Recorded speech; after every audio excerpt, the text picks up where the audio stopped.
नमस्कार प्यारे दोस्तों, हम आज आप प्यारे शोधार्थियों के लिए लेकर के आए हैं रिसर्च डिजाइन की आगे की जो श्रृंखला थी। उसमें हमने पिछले टॉपिक में बात की meaning of research design and concept of research design. और अगर आपने नहीं पिछला वीडियो देखा है तो लिंक डिस्क्रिप्शन में है, वहां से देख सकते हैं। अब बात यह है कि उसके आगे जो बात फंसती है कि उसकी विशेषताएं क्या होंगी रिसर्च डिजाइन की, या उसकी कैरेक्टरिस्टिक्स क्या होंगी रिसर्च डिजाइन की, जो हमने आपके सामने लिख ली हैं। ये पहली हेडिंग है हमारी, क्या है कि शोध प्रारूप की विशेषताएं, characteristics of research design. Research design जो बनाया जाता है वो हमारे पूरे रिसर्च को कम से कम लागत पर और सरल तरीके से करने में सक्षम हो, वही रिसर्च डिजाइन कहलाता है। पहला इसकी यही विशेषता है कि रिसर्च को सरल बनाने तथा समय रहते और कम धन खर्च हो, वो पहला एक तो ये प्रारूप होता है कि हमारी जो भी लागत हो, जो भी रिसर्च हो, उसमें कम लागत के साथ साथ और सही तरीके से हो जाए। ये हमने कुछ विशेषताएं लिख भी ली हैं।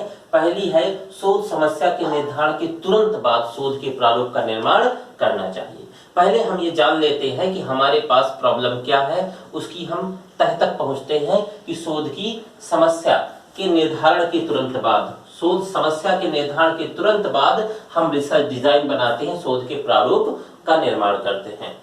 दूसरा है शोध प्रारूप का संबंध विशेष अनुसंधान से होता है। जब भी हम रिसर्च डिजाइन की बात करते हैं तो रिसर्च किसी एक स्पेसिफिक टॉपिक पर होता है, विशेष अनुसंधान होता है, स्पेशल रिसर्च होती है। जिस किसी भी टॉपिक पर हम अनुसंधान करना चाहते हैं, जिस किसी का हम रिसर्च डिजाइन बना रहे हैं, वो कोई स्पेसिफिक टॉपिक होगा। यूं ही नहीं कि किसी पर भी हमने रिसर्च का प्रारूप तैयार कर लिया, तो किसी पर करना तो असंभव है। जो भी होगा वो कोई स्पेसिफिक टॉपिक होगा।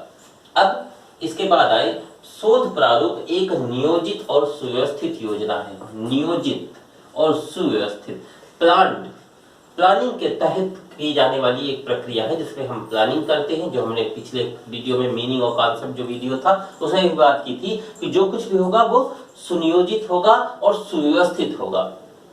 अब आती है बात, शोधकर्ता को एक निश्चित दिशा प्रदान करता है। जो भी ये रिसर्च डिजाइन होता है ये शोधार्थी को एक निश्चित दिशा प्रदान करता है, एक डिस्क्रिप्टिव या स्पेसिफिक वे देता है, एक लीनियर यूनिफॉर्म वे देता है कि इस पर आपको वर्क करना है और इस टाइप से आपको सैंपलिंग डेटा वगैरह कलेक्ट करना है।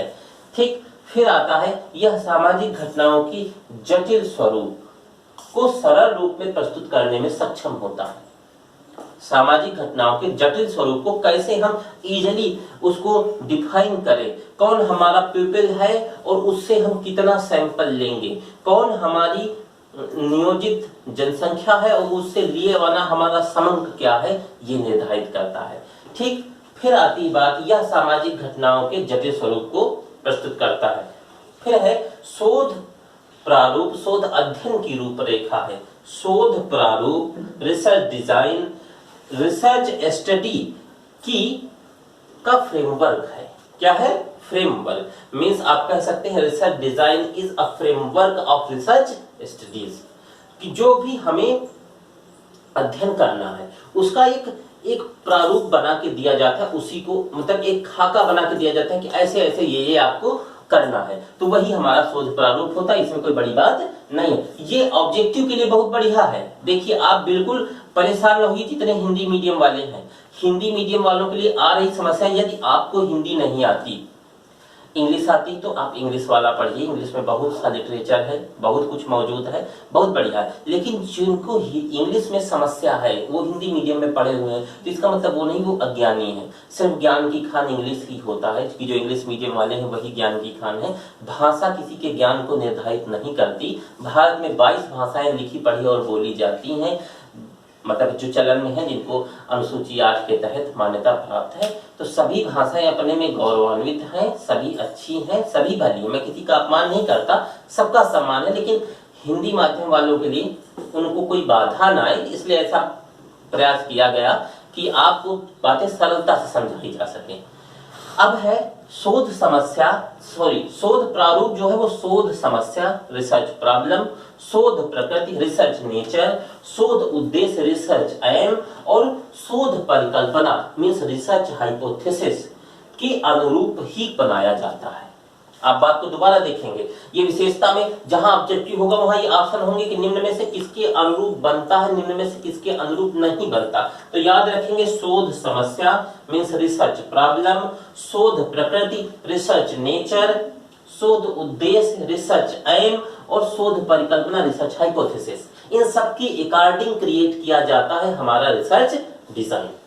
क्लियर? तो ये बातें आपने समझी कि शोध के दौरान जो शोध प्रारूप बनता है, ये हो गया। एक लाइन और इसमें आप नीचे ऐड करना चाहें तो ऐड कर ले कि शोध के जो प्रारूप होता है वो पूरी प्रक्रिया को और परिस्थिति को नियंत्रित तथा सुनियोजित, हमने लिख ही दिया, उसको नियंत्रित करता है, उसकी परिस्थितियों को, ये भी आप चाहे तो लिख ले, उसकी परिस्थितियों को नियंत्रित करने का कार्य भी शोध प्रारूप करता है।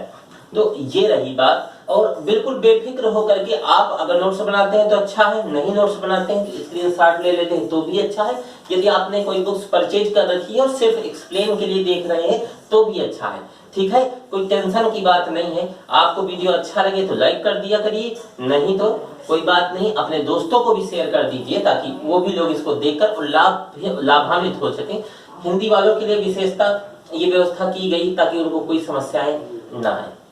प्यारे रिसर्चर्स, अभी आपने विशेषताएं देखी कि रिसर्च डिजाइन की कौन कौन सी कैरेक्टरिस्टिक्स होती हैं, शोध प्रारूप की क्या क्या विशेषताएं होती हैं। शोध प्रारूप को शोध प्ररचना भी कहते हैं, हम पहले भी बता चुके थे। अब हम देखेंगे शोध प्रारूप की विषय वस्तु क्या होती है, इसका सब्जेक्ट मैटर क्या होता है, तो उस पर चर्चा करेंगे। और ये बहुत जरूरी है कि कौन कौन सी विषय वस्तु होती है, कौन कौन सी चीजें आपको चाहिए रिसर्च करने के लिए, कैसे आप रिसर्च करेंगे, या रिसर्च करने के लिए आप रिसर्च प्रारूप की यदि बात करेंगे तो कैसे आप रिसर्च प्रारूप बना लेंगे जब तक कि आपको उसका सब्जेक्ट मैटर नहीं पता होगा, विषय वस्तु नहीं पता होगी। इसके लिए एक एक बात हम आपको बताएंगे पूरी विथ एक्सप्लेनिंग के साथ।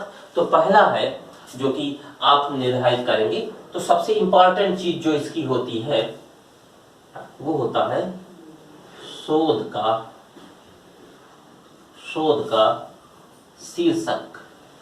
सबसे पहला बिंदु क्या होता है, शोध का शीर्षक, जिसे आप कहते हैं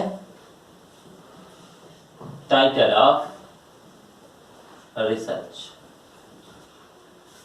सबसे पहला बिंदु क्या होगा कि आपको शोध का टाइटल डिसाइड करना होगा। भाई टाइटल का मतलब है कौन से पॉइंट पर आप रिसर्च करना चाहते हैं, कौन सा पॉइंट होगा जिस पे आप रिसर्च करेंगे। तो जब तक डिसाइड नहीं होता तब तक आप आगे कुछ नहीं कर सकते। अब बात आई, भाई डिसाइड कर लिया कि हम इस टॉपिक पर रिसर्च करेंगे, सपोज दैट कि हमने क्लाइमेट चेंजमेंट पे रिसर्च करनी है, हमें पॉल्यूशन इफेक्शन अर्बन एरियाज पर करनी है, मतलब प्रदूषण का प्रभाव शहरी क्षेत्रों पे करनी है, हमें मेट्रोपॉलिटन एरियाज में वहां पर वेजिटेबल्स की आ रही समस्याओं की बात करनी है। हमें सामाजिक समस्या पर या जिस किसी वैज्ञानिक पहलू पर जहां कहीं भी शोध करना है, पहले वो बात हमें डिसाइड करनी है कि हम किस पे शोध करना चाहते हैं, क्या जानना चाहते हैं। ठीक, अब जब हम ये सब जान लिए, ठीक, शोध का शीर्षक सब पता हो गया, भाई हमें इस पे रिसर्च करनी है, लेकिन अब बात आई शीर्षक कैसा होना चाहिए।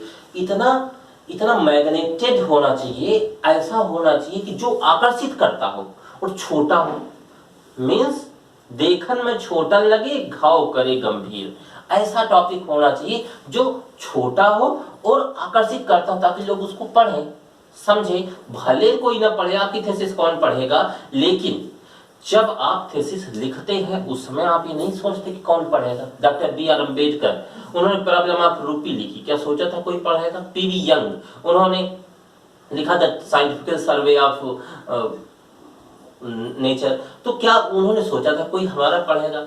और उन्होंने जो गांधी जी ने लिखा एक्सपीरियंस विद ट्रूथ, जो कुछ भी जिस किसी ने भी लिखा वो उसका अपना एक थीसिस था, उसकी अपनी परिकल्पना थी। मुंशी प्रेमचंद लिखते थे तो क्या चाहते थे कि करोड़ों लोग देखेंगे, पढ़ेंगे, टेलीविजन पे हमारे इसके नाटक बनेंगे, नहीं सोचा होगा उन्होंने। तो जब आप लिखते हैं थीसिस तो आप नहीं सोचते कि कौन हमको पढ़ेगा। आपने गूगल स्कॉलर पर डाउनलोड करा दिया, आपने वो रिसर्च गेट वेबसाइट पे, तो आपको वहां से साइटेशन मिलने लगे। तो ये एक नॉर्मल बात होती है। लेकिन जब आप इन फ्यूचर आप प्रोफेसर हो गए, इन फ्यूचर आप साइंटिस्ट हो गए, इन फ्यूचर आप एडवाइजर हो गए, आप किसी ना किसी पोस्ट पे तो होंगे ना। रिसर्च क्यों कर रहे हैं? रिसर्च इसलिए तो नहीं कर रहे हैं कि कल को आप मूंगफली बेचेंगे, कल को आप फेरी लगाएंगे, ऑटो चलाएंगे, इसके लिए थोड़े कर रहे हैं रिसर्च कि भाई हम ऑटो चलाएंगे आगे रिसर्च करने के बाद, पीएचडी डॉक्टर लिखने के बाद ऑटो चलाएंगे। तो ऐसा नहीं है ना, आप कुछ ना कुछ। तो जब कोई आदमी उस टॉपिक को पढ़ेगा, तो जैसे हमने डॉक्टर बी आर अम्बेडकर का प्रॉब्लम ऑफ रूपी, देखो कितना छोटा है, कुछ इसमें लंबा नहीं है। तो जब भी कोई शीर्षक बनाए तो इतना छोटा हो, इतनी जल्दी वो एकदम आदमी को लगे कि हाँ हमें देखना चाहिए, हाँ हमें देखना चाहिए। तो ऐसा कुछ टॉपिक होना चाहिए, मतलब जो भी शीर्षक हो, टाइटल हो, छोटा हो और सटीक हो, एकदम अच्छा हो। दूसरा क्या है कि शोध के लिए दूसरी चीज क्या होती है, वो होता है स्रोत, कि आप मटेरियल कलेक्ट कहां से करोगे, कौन कौन से सोर्स है आपके पास रिसर्च करने के।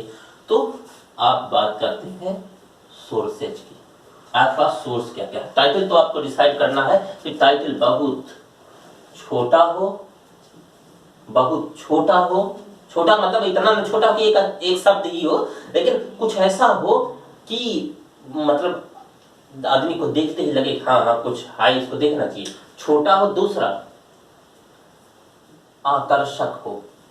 आकर्षक का मतलब ये नहीं कि चमकना हो उसमें, उसको हम बढ़िया सुनहले पेन से लिख दें कि चमक रहा है तो आकर्षक, वो वाला आकर्षक नहीं। आकर्षक मतलब है अलंकृत हो, उसके शब्द पढ़ के अच्छा लगे कि हाँ कुछ। जैसे आपने ज्यादातर देखा होगा जितने भी रिसर्च होते हैं वो प्रेजेंट सिनेरियो पे होते हैं, मतलब वर्तमान परिदृश्य पे होते हैं। यदि आप वर्तमान परिदृश्य पे रिसर्च बना रहे होगे तो लोगों को पढ़ने में ज्यादा ललक लगेगी और अच्छा भी लगेगा, तो ज्यादा साइटेशन मिलेंगे। तो स्रोत क्या क्या होते हैं, तो स्रोत की जब हम बात करते हैं तो सबसे पहला स्रोत जो आपको समझना है कि आपको लिटरेचर चाहिए, साहित्य उसका। ठीक, साहित्य, साहित्य के लिए आपको क्या क्या चाहिए, तो उसके लिए चाहिए पत्र पत्रिकाएं, आप अधिक से अधिक पढ़ें, पत्र पत्रिकाएं आपको अधिक से अधिक पढ़नी है। आपको उसके लिए पत्र पत्रिकाएं पढ़नी है और आपको उसके लिए ग्रंथ चाहिए। ग्रंथ मतलब मोटी मोटी किताबें या जितने ज्यादा से ज्यादा बुक्स हो सके। ग्रंथ का मतलब ये नहीं कि आपको वेद पुराण पढ़ने लगने हैं, मतलब अपने ही टॉपिक से संबंधित ज्यादा से ज्यादा किताबें पढ़नी है। दूसरा है इसके लिए आपको ऑनलाइन भी मिल रही है, ई लाइब्रेरी भी है, ऑफलाइन भी है, तो उसके लिए आप पुस्तकालय मीन्स लाइब्रेरी का प्रयोग करेंगे। आपके यूनिवर्सिटी में भी मिल जाएगी, कॉलेज में भी मिल जाएगी, या ऑनलाइन भी बहुत सी बुक्स गूगल स्कॉलर्स पर मिल जाएंगी। तो वहां सबसे देख के आपको ज्यादा से ज्यादा पुस्तकालय का प्रयोग करना है, नहीं तो बिना रिव्यू के आप, मतलब स्रोत की बात चल रही है, बिना आप रिव्यू के आपके पास स्रोत आएगा कहां से, तो आपको ज्यादा से ज्यादा वो पढ़ना है। ग्रंथ लिखा था, ग्रंथ के साथ यहीं पे एक चीज और लिख लेंगे, पुस्तकें भी इसी में इन्वॉल्व है, या आप इसे अलग से चाहें बुक्स को तो अलग से भी इन्वॉल्व कर सकते हैं। और इसके अलावा हमने कहा था आपको करंट सिनेरियो पर मींस वर्तमान परिदृश्य पे यदि आप लिखते हैं तो इंटरेस्ट पैदा होता है और साइटेशन ज्यादा मिलती है, जो वर्तमान घटना चल रही होती है जो उस पर आप बनाते हैं।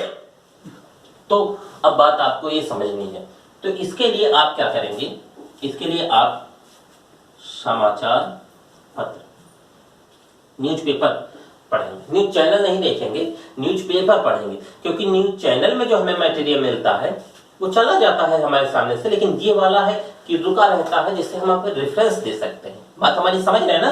देखिए हमने कहा भी कोई ऑनलाइन वाला मैटर नहीं बताया, ये ऑनलाइन भी मैटर रहते हैं, लेकिन इनमें क्या है कि हम वहां पर से ले सकते हैं, उसको अपनी रेफरेंस में स्वैप कर सकते हैं, मीन संदर्भ दे सकते हैं, वर्णन कर सकते हैं कि हमने ये चीज यहाँ से ली थी। तो आप समाचार पत्रों से भी ले सकते हैं, वहां का भी वर्णन दे सकते हैं। ये देखो समझने वाली बात है, इसे बहुत बारीकी से समझना, क्योंकि स्रोत ही व्यक्ति नहीं समझ पाता कि हम सोर्सेज कहां कहां से कलेक्ट करेंगे, कहां कहां से हम मटेरियल लेंगे और लेकर के अपना हम थीसिस पूरा करेंगे या रिसर्च पेपर तैयार करेंगे। भाई जब तक आपके पास मटेरियल नहीं होगा, आपकी बुक कहाँ से 200 पेज, 300 पेज, 400 पेज, 500 पेज कैसे तैयार आप कर लेंगे, उसमें सब क्या लिख देंगे। तो ज्यादा से ज्यादा आपका जो है ये मटेरियल जो है, इसे आप जब पढ़ेंगे, जैसे दो प्रकार के डाटा होते हैं जिन्हें हम बाद में अभी पढ़ाएंगे अगली क्लास में, प्राइमरी डेटा, सेकेंडरी डेटा, प्राथमिक समंक और द्वितीयक समंक जिसे हिंदी में कहते हैं। तो प्राथमिक ये सब पूरा द्वितीयक है। क्या है ये सब? द्वितीयक, जो किसी दूसरे के द्वारा दिया गया है वो सब पूरा द्वितीयक डेटा या द्वितीयक समंक होता है। और जो कुछ आप कलेक्ट करोगे वो प्राथमिक होगा जिसे आपने कलेक्ट किया है। तो फिलहाल ये सब द्वितीयक है, लेकिन ये चाहिए तो आपको मटेरियल अपने टॉपिक के लिए, अपना जो भी आपका रिसर्च है उसके लिए। फिर पुस्तकों के बाद आता है आपको उसके लिए चाहिए ज्यादा मात्रा में आपके पास शब्द भंडार अच्छा होना चाहिए। शब्दकोश कहें या शब्द भंडार आपके पास अच्छा खासा होना चाहिए। आपके पास शब्दकोश, शब्द भंडार हो गए। फिर इसके बाद एक शब्द आपने सुना होगा, इंटरव्यू, साक्षात्कार किया जाता है। हम डेटा जब बढ़ाएंगे तो उसमें बताएंगे कितने प्रकार से डेटा होता है, इंटरव्यू होता है, ऑब्जर्वेशन होता है, सब हम आपको बताएंगे। फिर हम आपके पास गाइड होना चाहिए और एक दो और सहायक भी होने चाहिए। आपके पास व्यक्ति होने चाहिए जिनका आप इंटरव्यू ले सकते हैं, साक्षात्कार ले सकते हैं। तो ये सारी बातें आपने समझी, ये चीजें हमारे पास होनी चाहिए। अब जब इतनी बात हो गई, ये दो बातें हो गई,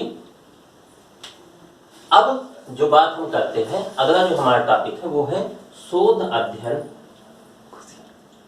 शोध अध्ययन की प्रकृति।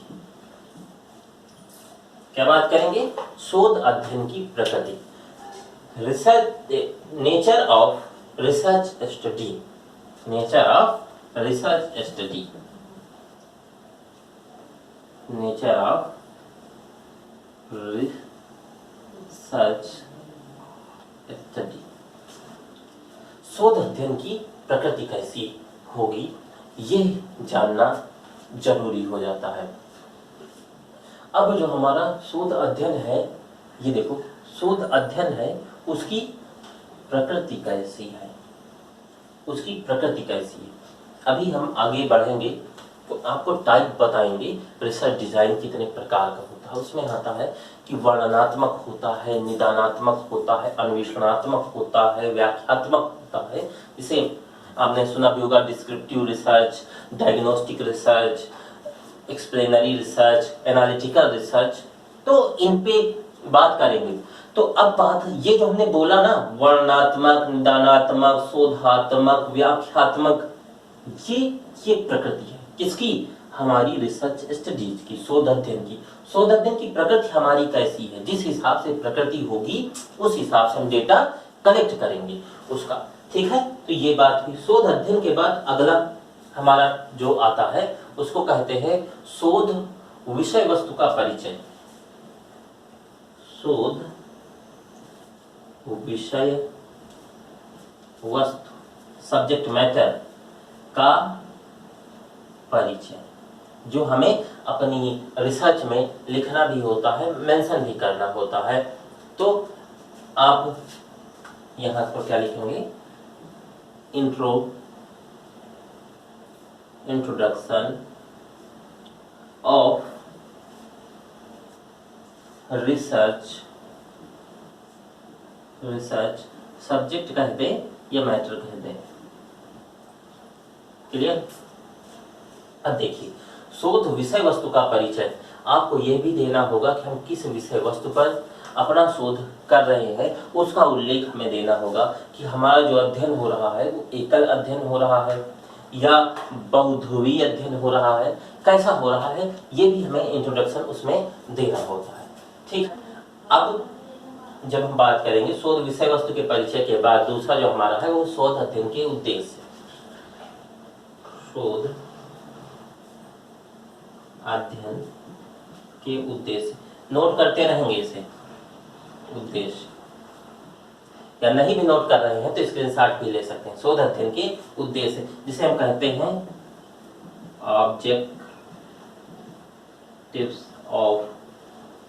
Objectives of research study, research study.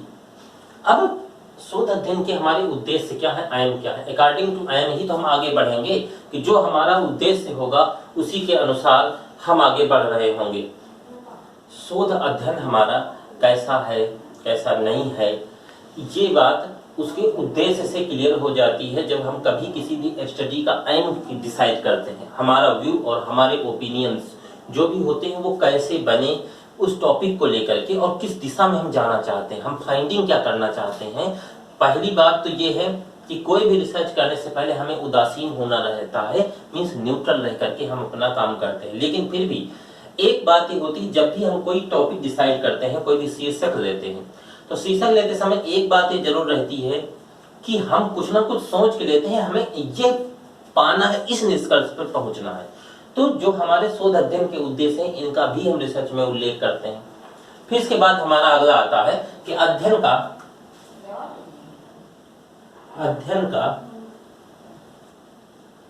का सामाजिक सांस्कृतिक,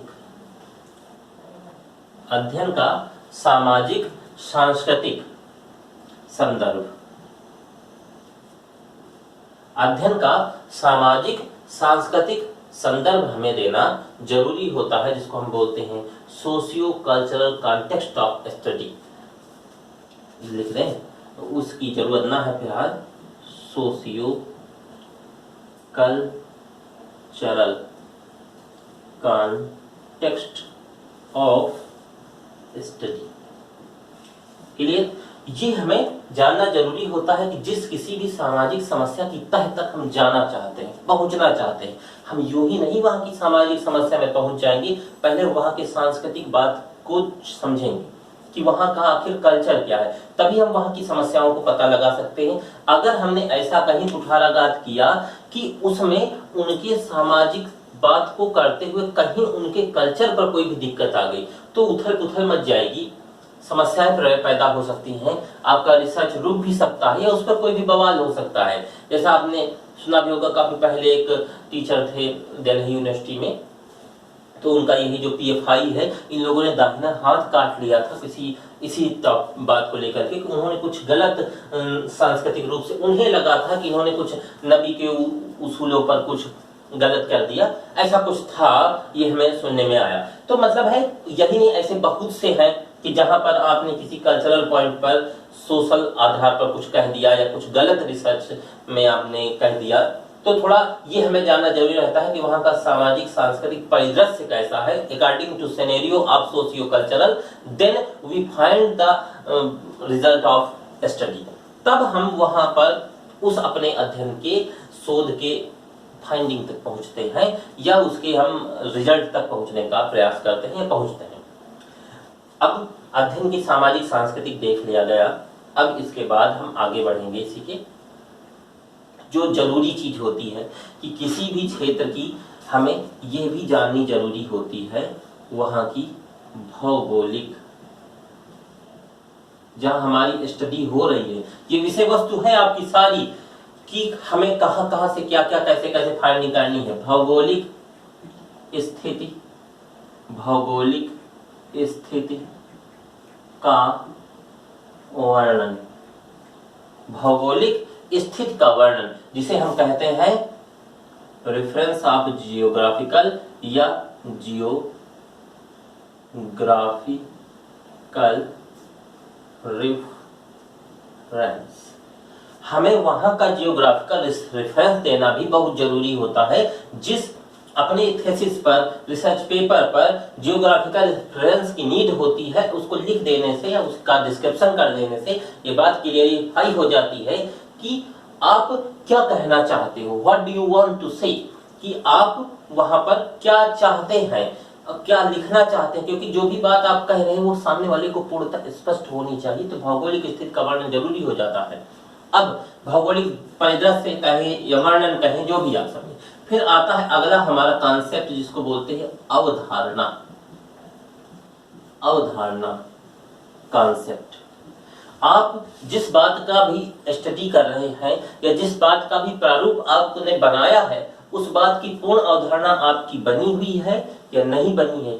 नहीं बनी है तो उसके बनाने के लिए हम ज्यादा से ज्यादा पुस्तकें, हमने पहले पीछे वर्णन भी किया था कि आप ज्यादा से ज्यादा साहित्य पढ़ेंगे, ज्यादा से ज्यादा ग्रंथ पढ़ेंगे, ज्यादा से ज्यादा पुस्तकें पढ़ेंगे, समाचार पत्र पढ़ेंगे, जो भी उसके रिसर्च पेपर्स पुराने हैं वो पढ़ेंगे।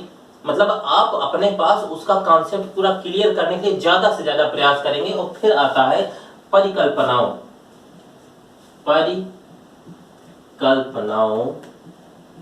परिकल्पनाओं का वर्णन, परिकल्पनाओं का वर्णन जिसे हम कहते हैं, ये वर्णन नहीं कहेंगे, परिकल्पनाओं की रचना, परिकल्पनाओं की रचना जिसे हम कहते हैं construction of hypothesis. Construction of hypothesis बहुत जरूरी होती है। हाइपोथेसिस अभी हमने पढ़ा ही ना है, जब पढ़ाएंगे तो हम हाइपोथेसिस, नल हाइपोथेसिस सारी बातें बताएंगे आपको। तो अब परिकल्पनाओं की रचना बहुत जरूरी है कि जो भी बात हम करने जा रहे हैं, कल्पना तो होती है, कल्पना को हम बोलते हैं इमेजिन।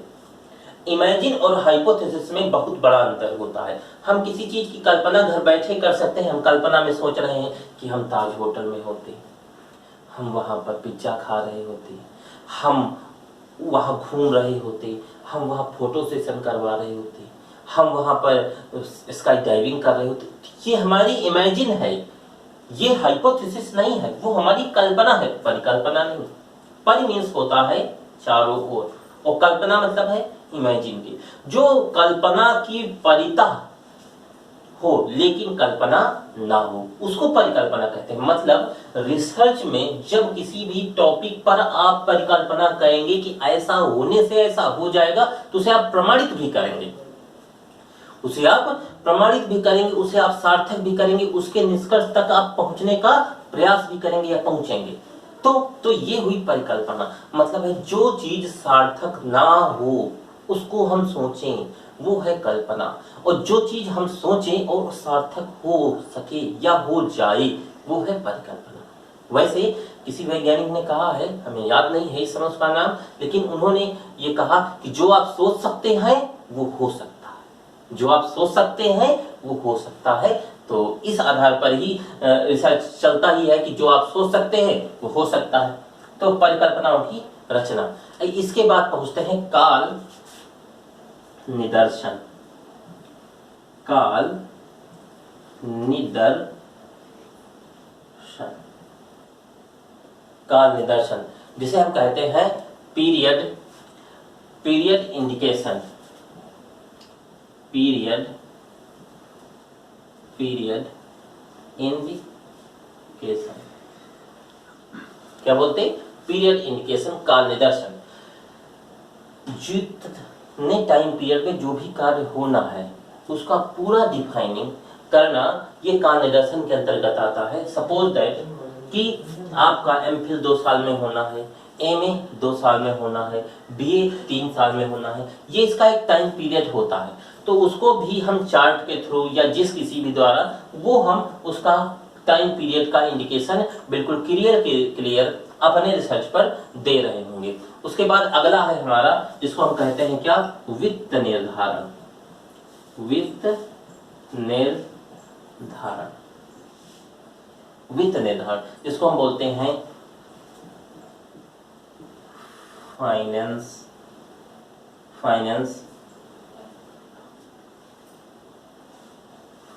इंडिकेशंस। फाइनेंस इंडिकेशंस जो हम दे रहे होंगे वो उसका भी हम क्लियर वहां करेंगे। इंडिकेशन कह रहे हैं, निर्देशन, या आप इसको ये भी कह सकते हैं कि वो उसका हम एलोकेशन करेंगे। Indication and allocation of financial issues, कि जितने भी हमारे जो भी हमारे फाइनेंशियल एलोकेशंस हैं उन्हें हम वहां पर जरूर डिस्क्राइब करें और बताएं, या उसमें हमें क्या बोलते हैं वो जो आता है, जो मीन मीडियन मोड होता है बनाते समय, जिसको हम माध्यिका बोलते हैं, स्टैटिस्टिक्स, उसमें भी प्रयोग कर रहे हो ऐसा, तो तथ्यों की सामग्री के चयन के आधार पर। अगला है जिसे हम कहते हैं तथ्य सामग्री के चयन, basis of selection of data, तथ्य चयन के आधार पर, तथ्य चयन के आधार पर भी उसका हम उल्लेख करते हैं। नेक्स्ट है विशिष्ट प्रविधियों का उल्लेख, विशिष्ट प्रविधियों का उल्लेख। अब देखो,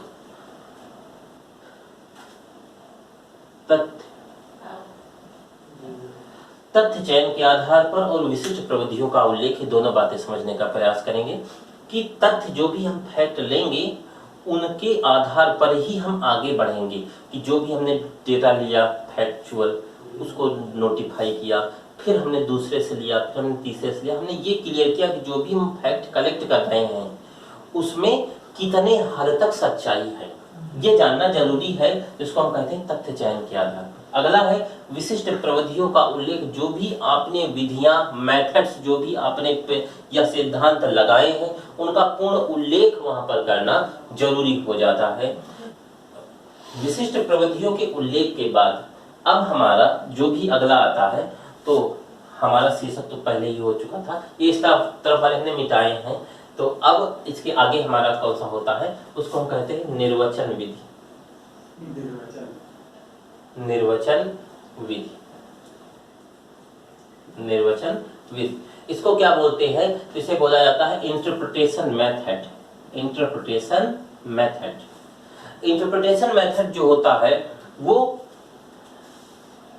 वह चीज होती है जिसके आधार पर हम संकलित सामग्री को दिखाते हैं या प्रदर्शित करते हैं कि कितना डेटा हमने कलेक्ट किया। सामग्री तो कह सकते हैं, हाँ डेटा ही कहेंगे, सामग्री का मतलब है जो भी हमने जानकारी कलेक्ट की उसको हम क्या बोलते हैं?